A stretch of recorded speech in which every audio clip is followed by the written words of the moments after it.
Hi, my name is Jonathan Regele. I'm getting my PhD in mechanical engineering at CU Boulder. I have been working on numerical modeling of detonation initiation for over 4 years now. What I've built here is an actual pulse detonation engine. Right now it's still in a fuel-to-air test ratio configuration. It still produces just deflagration explosions.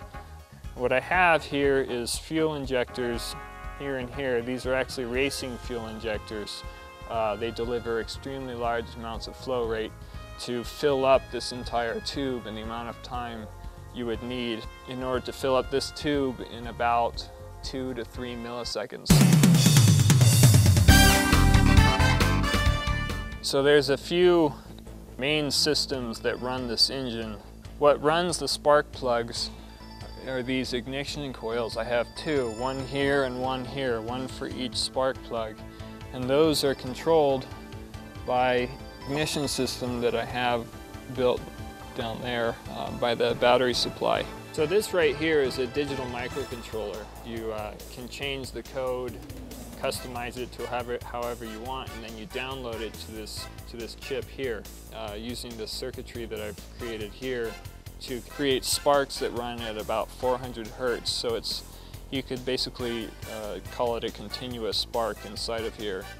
Inside of this tube right here, both these tubes are what are called V-gutters, which produce vortical structures in the flow, which causes flame stabilization. So when I do send a burst of fuel using the fuel injectors down the tube, it circulates into the V-gutters and automatically ignites the mixture there and then causes the explosion to go down the tube. You want to hear what it sounds like?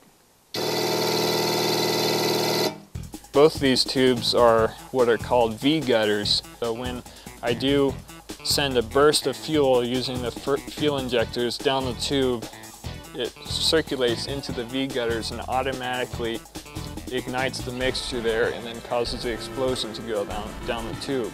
This is the camshaft right here. This right here, this whole block right here is a cylinder head off of a Subaru Legacy. It'll cause a turbulent flame to occur in this area, which will cause a rapid heat release and cause compression waves to form. Those compression waves will eventually turn into shock waves, and the more shock waves that are generated by these compression waves will eventually lead to a shock-coupled reaction zone, which then accelerates into a detonation wave and then propagates down the tube at a compression ratio of about 30 to 1. It's basically a blast wave, a wave of about 2,000 psi. In your home barbecue, your propane tank would be sitting like this. The amount of fuel that we need to be delivered into those tubes, you need such a high flow rate because we're delivering enough fuel to combust in that tube in a matter of milliseconds. The only way to get that amount of fuel into those tubes in that amount of time is to inject it in liquid form. Ready? Yep.